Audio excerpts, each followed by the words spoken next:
네, 시청자 여러분 안녕하십니까. 개장과 함께하는 출발 마케돈 2부 시작합니다. 미중 이슈는 무역 협상에 대한 기대감들을 반영하면서 추가적으로 좀 올랐고요. 그런데 오늘은 이제 우리는 만기일이고 그리고 또 중국의 수출입 지표, 무역 지표 발표를 앞두고 있는 상황이고 또 야간 선물은 좀 주춤했고 다소 좀 혼조권에 있습니다. 그렇게 목요일을 맞이하게 됩니다. 예, 오늘은요 이런 얘기를 좀 해보려고 하는데요. 오는 2035년까지 미국은 세계에서 최강대국의 지위를 유지할 것이다. 예.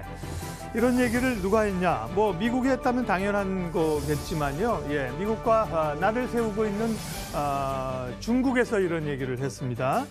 중국의 발전연구센터라고요. 중국 국무원 소속이니까 아마 우리로 얘기하면 한국개발연구원, 뭐 KBI 뭐 이런 쪽으로 해석이 돼요.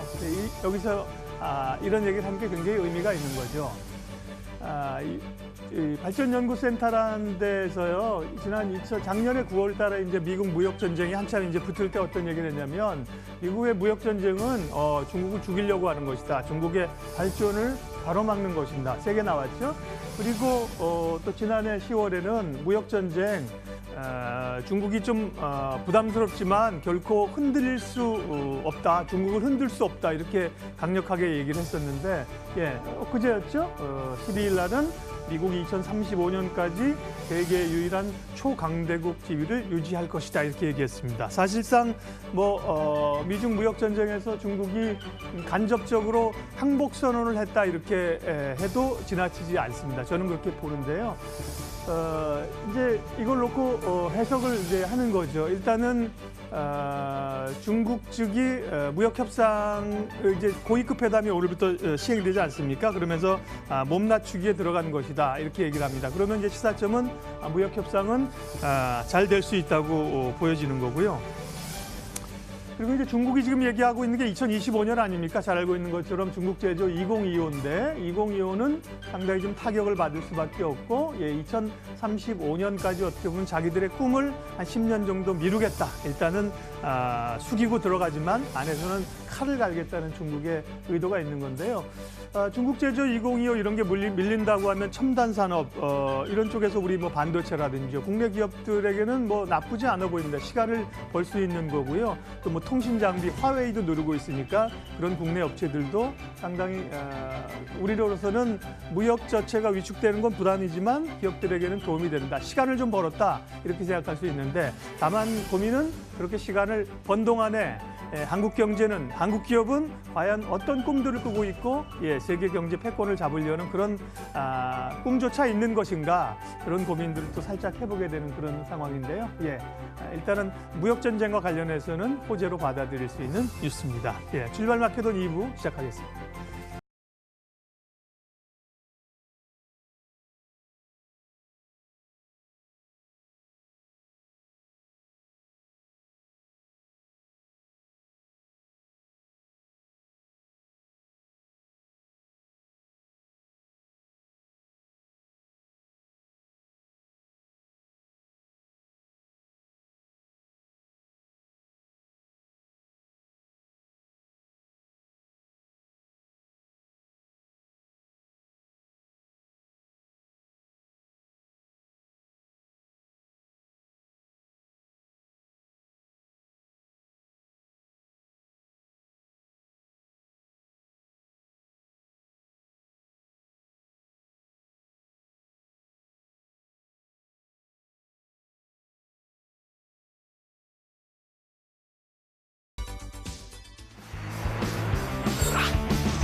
네, 이항영의 뉴욕 앤 서울입니다. 오늘도 뉴욕에서부터의 논의 과정을 통해서 우리 시장 전략 빈틈없이 살펴보겠습니다. 이항영 의원님 연결돼 있습니다. 의원님 안녕하십니까? 네, 안녕하세요. 이항영입니다. 예, 뭐 계속 앞서도 저도 얘기했고 말씀드렸지만 이제 이번 주에 가장 큰 이슈는 어쨌든 이제 미중 간의 무역 협상. 오늘부터 이제 고위급 협상이 이제 돌입되는 건데요. 이제 일단은 좀 기대감들이 더 큰 모양이죠. 미국 현지의 분위기는 어떻습니까? 네, 미국에서 뭐 트럼프 대통령도 기대감을 감추지 않는 모습이죠. 아시다시피 그런 얘기가 충분히 돼 있지만 미중 간의 무역 협상이 원칙적인 합의에 도출될 수도 있을 것이 아니냐라는 시각이 일단 중국에서부터 좀 기대감이 나와 있고요. 일부 언론에서 미국 언론에서 그런 식으로 보도를 하고 있습니다.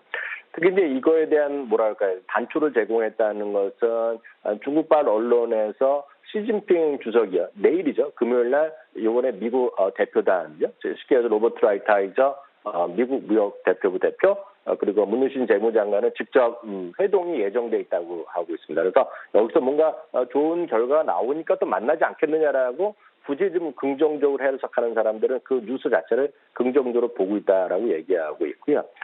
지난번에 악시오란 인터넷 매체에서 얘기하고 있고 그것이 이제 플로리다에 있는 트럼프 대통령의 고급 리조트에서 뭐 회동이 있다 없다 얘기도 했었지만 미중 간의 정상회담이 결국 3월 중순에 열릴 것이라는 보도가 그런 얘기가 많이 있거든요. 그 워싱턴 정가에서는요. 그러니까 그런 것들이 주시장에서는 긍정적으로 좀 호재로 보여지고 있습니다. 물론 이제 실적 시즌은 지난주로 해서 거의 마무리됐고요. 오늘 밤에 있을 엔비디아 정도가 마지막으로 일단 시장에 큰 영향을 미칠 것 같은데요. 그나마 오늘도 장 마감 후에 실적을 발표한 시스코 오늘 또 긍정적인 실적을 발표했습니다. 세계 최대 통신장비 회사라고 이제 아시면 되겠는데요.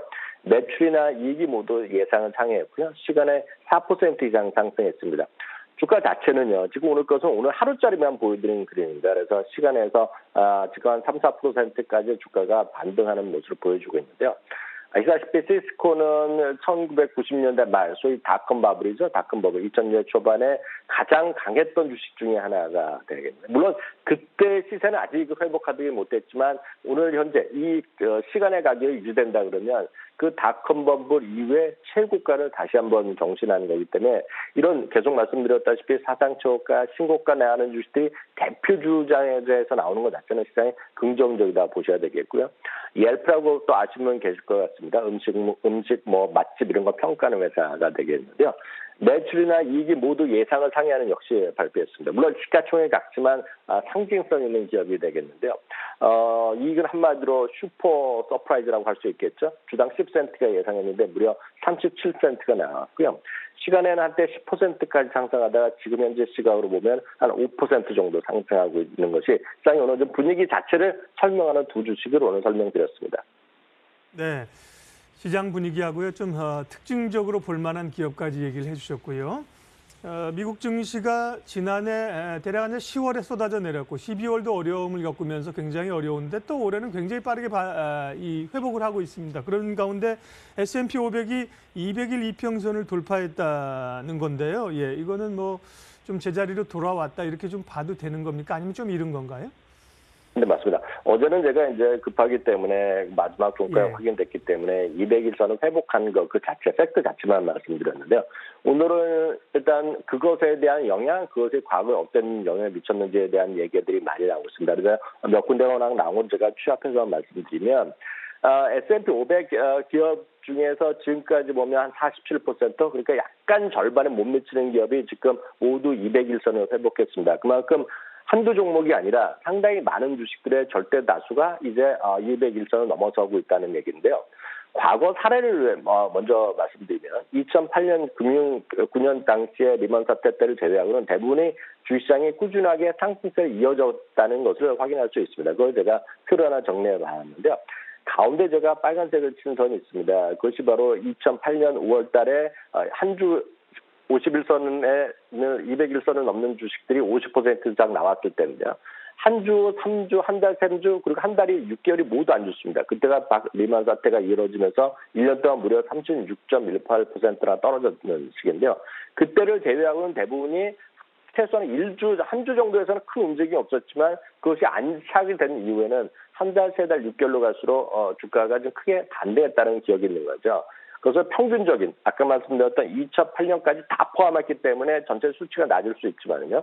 한 주 동안에 0.08% 마이너스. 그러니까 큰 의미는 없었지만 한 달 동안 이후에는 0.3%, 3개월 후에는 2.9%, 6개월 후에는 7%.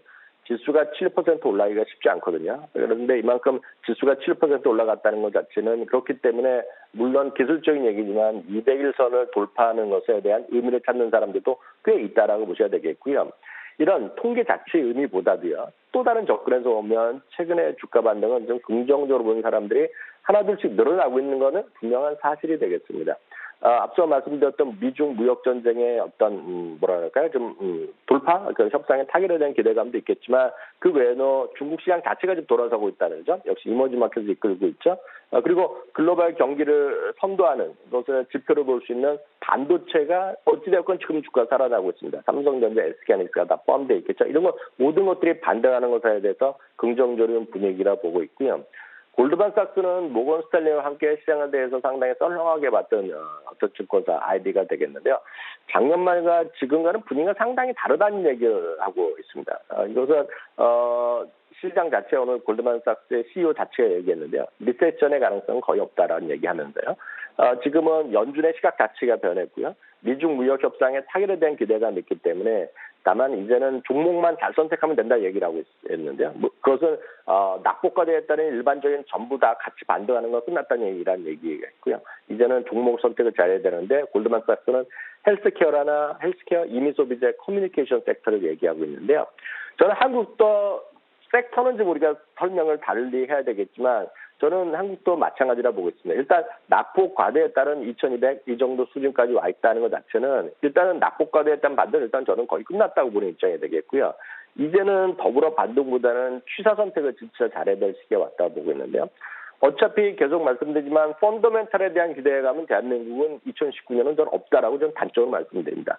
그런 펀더멘탈을 회복시킬 것은 정말 삼성전자나 SK하이닉스 그리고 심지어는 이주열 한은 총재도 얘기했던 바로 반도체가 살아나야 하는데 반도체가 하반기에 살아날 거라고 지금 얘기를 하고 있거든요. 그러니까 그것을 확인되기 전까지는 결국은 실적으로 어떤 주식을 얘기해봤자 전 의미가 별로 없다고 보고 있고요. 결국 주식시장은 2019년 상반기를 이끌 모멘텀은 딱 하나밖에 없다고 보고 있습니다. 결국 이슈와 수급인데요.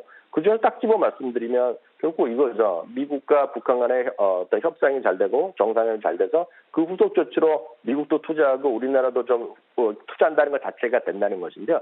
그것의 의미는 물론 개별적인 기업도 의미가 있겠죠. 무슨 골프장을 하건 뭐 있겠으나 가장 중요한 거는 그것보다 더 중요한 거는 그래서 어떻게 되느냐. 지정학적 위협, 즉 평화 분위기가 정말 된다 그러면 지정학적 위협이 해소되면서 마치 작년 2월, 3월에 큰 기대했던 그런 느낌? 역시 그러면서 지정학적 위협이 해소되면서 대한민국의 저평가가 해소되는 국면으로 가는 것이 저는 거의 유일한 길이라 보고 있고요. 그런 관점에서 삼성전자 같은 시가총액도 보셔야 되겠고요.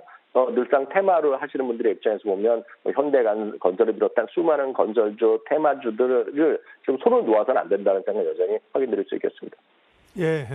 지난해 12월 21일 날 나스닥이 약세장에 진입했다고 사실은 우리가 시장이 어떻게 보면 선언을 했습니다. 24일 날은 S&P 500이 약세장에 진입했습니다. 고점에서 20% 하락을 받은 거죠. 근데 이제 불과 2달 만에 추세를 회복했다니까 아마 위원님도 아마 생각이 저랑 크게 다르시지 않을 텐데 투자자들 사실 조금 좋긴 하지만 당혹스럽기도 합니다. 특징주 좀 점검해 보겠습니다. 우리 시장과 연관 지을 종목이요. 네, 어제 최근 들어서 계속 제가 신고가를 나가 있거나 신고가를 앞두고 있는 주식들을 계속 말씀드리고 있는데 오늘은 지금 방송을 보시는 분 중에 제가 봤을 때 99.9%가 이 회사의 고객일 겁니다. 바로 비자 카드의 비자를 말씀드리겠는데요. 한마디로 보면 제가 그래프를 한 3개짜리 짧은 거, 작은 거를 붙인 거를 보여드리겠는데요. 첫 번째는 매출이 그냥 10년, 20년째 계속 꾸준히 늘어나는 거, 그리고 쉽게 얘기해서 현금이 꾸준히 좋아지는 거, 거기다가 주당 이익도 한두 번 빼놓고 계속 올라가는 거거든요. 이게 보면 압도적인 시장 점유율을 갖고 있는 회사입니다. 그러니까 주가는 당연히 신고가가 나가는 그런 그림을 갈 수밖에 없겠고요. 많은 사람이 간편 결제다, 온라인 결제다 많이 하지만 간편 결제 하려고 하더라도 뭔가 카드를 등록시키는데 그것이 뭐 삼성이 됐건 KB가 됐건 하나가 됐건 간에 거기에는 마크가 딱 찍혀 있죠. 비자 아니면 마스터거든요. 그러니까 그런 기업들에 대한 압도적인 점유율을 갖고 있고 시장에 대한 마켓시를 확실히 갖고 있는 것들 그런 것들이 여전히 좀 관심권을 보는 것이 미국도 마찬가지, 우리나라도 마찬가지라고 보고 있고요. 우리나라 입장에서 보면 저는 비자 카드를 해서 우리나라에서 삼성카드 너무 절대 아니라고 보고 있고요. 이런 관점에서 여러분들이 딱 똑같은 섹터를 찾는 게 아니라 그럼 도대체 압도적 점유율을 갖고 있는 게 뭐냐? 대한민국에서 지금 마켓이 50% 갖고 있고 배당 성향도 최대를 주고 있고 다만 연초 되면 항상 연말에 어떤 배당락 때문에 약간 쉬는 거. SK텔레콤 머리 딱 떠오르지 않습니까? 저는 SK텔레콤 같은 주식이 여러분들이 꾸준하게 갖고 갈 만한 주식이라는 생각 여전히 변함없어서 오늘 한번 확인드렸습니다. 예, 이항영의 뉴욕 연속으로 오늘도 이항영 전문위원 함께했습니다. 위원님 고맙습니다.